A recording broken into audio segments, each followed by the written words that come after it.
একটি মুরগির বাচ্চাও মরবে না। হ্যাঁ, ঠিকই শুনেছেন। আপনার খামারে একটি মুরগির বাচ্চাও মরবে না যদি আপনি এই ছোট্ট ঘরোয়া টোটকা জানেন। ভাবছেন কেমন করে সম্ভব? আসুন আপনাদের বলি সেই গোপন কথা, যা শুনে অনেকেই অবাক হয়ে যান। কাঁচা হলুদ।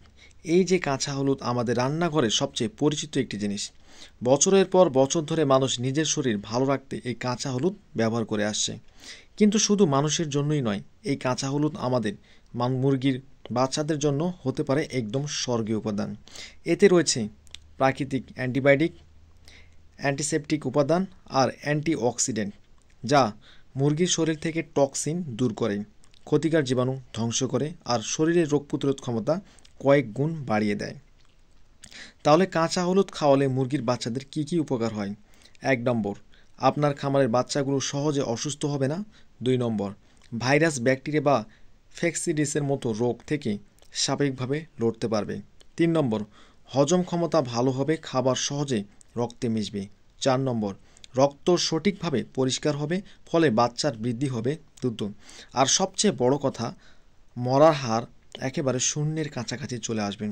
ভাবুন তো, একটি কাঁচা হলুদের জন্য আপনি কত বড় ক্ষতির হাত থেকে বাঁচবেন। এখন আসুন জেনে নিই কাঁচা হলুদের কিভাবে খাওয়াবেন। সপ্তাহে অন্তত ৩ থেকে ৪ দিন সকালে খালি পেটে দিন। প্রথমে কাঁচা হলুদ ভালোভাবে ধুয়ে নিন, তারপর কুচি কুচি করে কেটে নিন বা থেতলে নিন। প্রতি 10টি বাচ্চার জন্য প্রায় 1 চামচ কাঁচা হলুদ যথেষ্ট।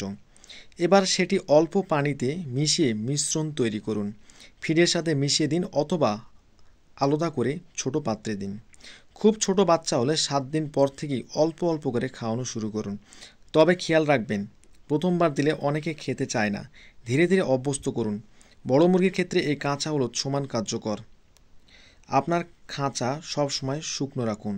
খাবার ও পানির পাত্র নিয়মিত পরিষ্কার করুন। কাঁচা হলুদের সাথে মাঝে মাঝে সামান্য রসুন থেতলে দিলে রোগ প্রতিরোধ ক্ষমতা আরও বেড়ে যাবে। চাইলে মাঝে মাঝে 1 চামচ লবণ মিশিয়ে দিতে পারেন, যা পেটের ক্রিম দূর করবেন। এই সামান্য যত্ন আর কাঁচা হলুদই আপনার মুরগির খামারকে বানিয়ে তুলবে লাভের ধনী। তো বন্ধুরা, আজকের এই ভিডিওটি দেখে যদি উপকার পান তাহলে একটি লাইক আর সাবস্ক্রাইব করে রাখুন। আপনার বন্ধু আত্মীয় যারা খামার করেন তাদের সাথে শেয়ার করুন, যাতে তাদের বাচ্চাগুলো সুস্থ থাকে আর কারো অকারণে ক্ষতি না হয়। আবার দেখা হবে নতুন কোনো খামারের টিপস নিয়ে। তখন পর্যন্ত সবাই ভালো থাকুন, আপনার মুরগির বাচ্চাগুলো সুস্থ থাকুক। ধন্যবাদ।